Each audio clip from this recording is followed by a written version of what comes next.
Good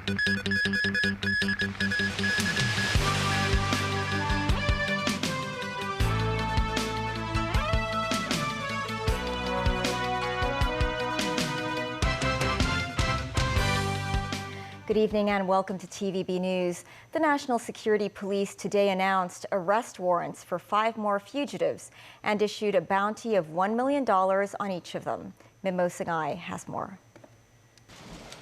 On Thursday, the city's National Security Police announced a second list of wanted persons. The first list was in July. A total of 5 people are on the list. They include Simon Deng, the former trade and investment officer at the British Consulate General in Hong Kong. He is alleged to have established a political organization between 2020 and November 2023. Former student activist Francis Ho, also a former member of Scholarism, he and another wanted person, Joey Siu, were accused of colluding with foreign forces. The 4th and 5th wanted fugitives are Johnny Falk and Tony Choi, who were accused of inciting secession and subversion. Chief Superintendent of the National Security Police, Steve Lee, also said 4 people were arrested over association with 2 other wanted fugitives. We arrest 2 males and 2 females, aged between 29 and 68, who committed the offense of providing the financial assistance for the commission of secession by other persons under the Hong Kong National Security Law.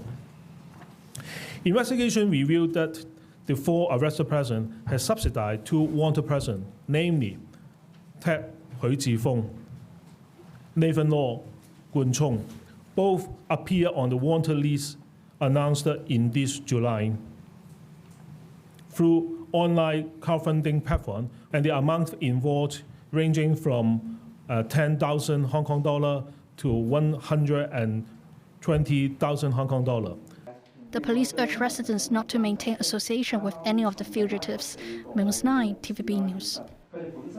The Legislative Council has passed a bill that introduces a new demerit system on taxi drivers, encompassing 11 offenses under the Road Traffic Ordinance. The new mechanism is expected to take effect in the 3rd quarter next year. Jackie Lin reports. A new demerit point system on the way, targeting Hong Kong's taxi drivers with a history of bad behavior. The most serious offenses are overcharging, refusing a hire, and changing the taxi meters. Cabbies committing these acts could be slapped with 10 driving offense points. Illegal behavior, including not taking the most direct route, and on the so-called rabbitfish taxis, would see 5 demerit points. Rabbitfish taxis is a practice of ride-sharing by passengers unknown to each other at a fixed fare. 3 points are deducted on misdeeds, including refusal to provide a receipt. If 10 or more demerit points are accumulated within 2 years, drivers must take a driving improvement course at their own expense, or else they'd be fined $5,000 and put behind bars for 1 month. If cabbies incur 15 demerit points, their taxi license will be suspended for 3 months upon first offense, or 6 months upon each repeated offense. The bill is welcomed by some lawmakers. On social media platforms, there are often incidents posted where taxi drivers overcharge passengers. So they are being counterproductive in our drive to tell good stories of Hong Kong. But others are worried about double penalties on cabbies when there are already legal consequences on serious offenses.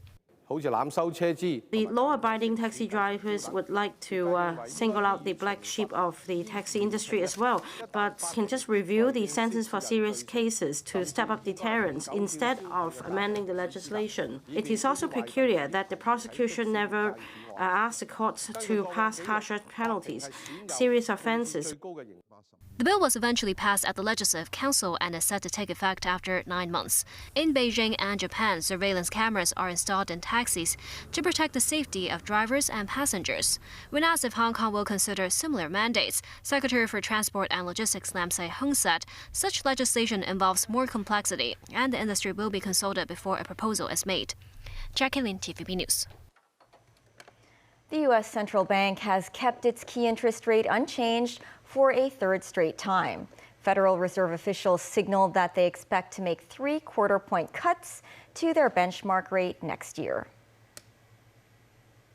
Inflation has eased from its highs, and this has come without a significant increase in unemployment. That's very good news. But inflation is still too high. Ongoing progress in bringing it down is not assured, and the path forward is uncertain.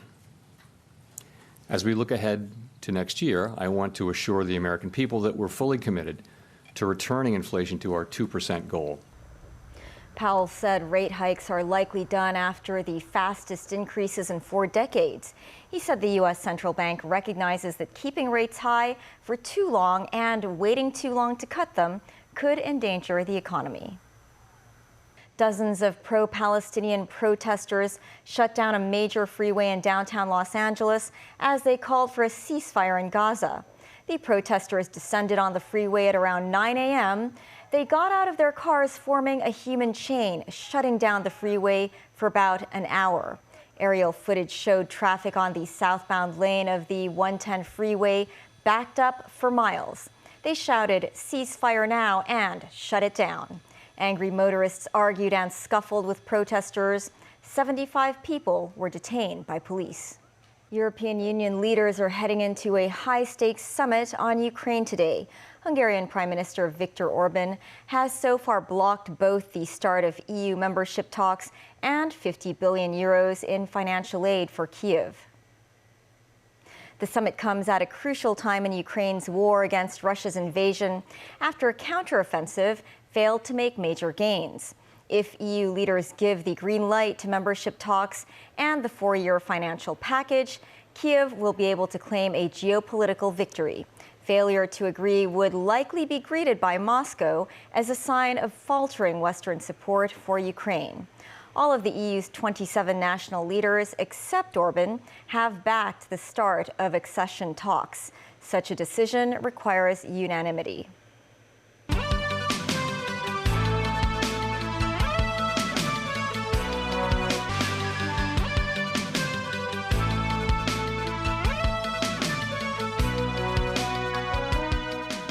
Welcome back. Tesla is recalling nearly all of its vehicles sold in the U.S. to update software and fix a defective system that's supposed to ensure drivers are paying attention when using autopilot. However, Tesla vehicles sold in Hong Kong won't be affected by the sweeping recall, as the models in the SAR do not have the autopilot system in question. Daniel Rao tells us more. The recall comes after a 2-year investigation by the U.S. National Highway Traffic Safety Administration into a series of crashes that happened while the autopilot partially automated driving system was in use. At least 17 people have been killed in these incidents. The agency said the autopilot's method of making sure that drivers are paying attention can be inadequate and can lead to foreseeable misuse of the system. The document said the update will increase warnings and alerts to drivers and even limit the areas where basic versions of autopilot can operate. They outlined the added controls and alerts will further encourage the driver to adhere to their continuous driving responsibility. In its defect report filed with the safety agency, Tesla said autopilot's controls may not be sufficient to prevent driver misuse. It said autopilot is meant to help drivers who have to be ready to intervene at all times. The recall covers models Y, S3 and X produced between October 5th, 2012 and December 7th of this year. Tesla vehicles sold in Hong Kong won't be affected by the sweeping recall. Tesla's Hong Kong office said that's because models in the SAR do not have the autopilot system in question. Safety experts said while the recall is a good step, it still makes the driver responsible and doesn't fix the underlying problem that Tesla's automated systems have trouble spotting and stopping for obstacles in their path. But the real thing these things need is an effective driver monitor, and most people think you really need a dedicated camera for that, and Tesla doesn't have one in most, if any, of its vehicles. So NHTSA did not require them to add a camera. And we've seen these software patches can only do so much. You know, you can't create hardware out of thin air with a software patch. So this is going to be, it will be an improvement in safety. How much it improves safety, we don't know, but it's not going to be the improvement you would hope based on what other manufacturers are already doing for safety. The NHTSA said the investigation remains open as it monitors the efficacy of Tesla's remedies. Dan Orell, TV News. As temperatures are set to dip in the coming week, among Hong Kong people's favorite winter comfort food are Chinese cured sausages. But the Consumer Council found multiple preserved sausage brands contain banned additives or plasticizers that exceeded stipulated levels. Jackie Lin reports. All 30 samples of preserved sausages here are either high in fat, high in sugar, or high in sodium contents. According to the Consumer Council, this sample from the Camwell Medicine Company in Mongkok even contains red 2G, a coloring additive that could be carcinogenic and is prohibited in Hong Kong and Europe. Among the 14 non-prepackaged sausages, 5 other samples were detected with another banned coloring substance, rhodamine B. The chemical could lead to nausea but won't cause immediate health risks. The Consumer Watchdog said manufacturers should have opted for food coloring alternatives that won't have health concerns. Even they can avoid using the coloring because even when they're using the sodium nitrate, it can already have the effect to make the meat to be more in red or in pink color. 2 prepackaged samples from Yuhua and Premier Food also contain plasticizer DBP, surpassing the Center for Food Safety's action level. So it takes 18.2 Chinese sausages to exceed the daily EU limits for the plasticizer for an adult weighing 60 kilograms. The washout also found 8 samples labeled lean in their product descriptions, which are actually high in fat contents. To minimize the health risks from additives, here's a tip from the Consumer Council. If you wash it in advance and also chop off, the string, at the head of tying up the sausage, it will also help you, to reduce the risk. Jackie Lin, TVB News.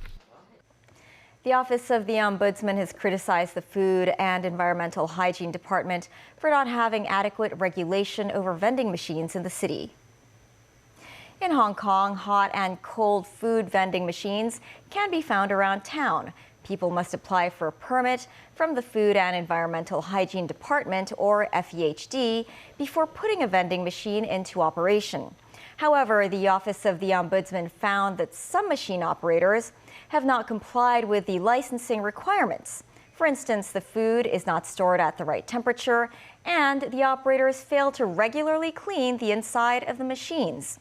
In its investigation report, the Office of the Ombudsman outlined some suggestions for the FEHD, including increasing inspections of vending machines. The Customs and Excise Department and the Agriculture, Fisheries and Conservation Department said the number of smuggling incidents involving endangered species of animals and plants has risen in the first 11 months of this year. Mimo Singhai reports.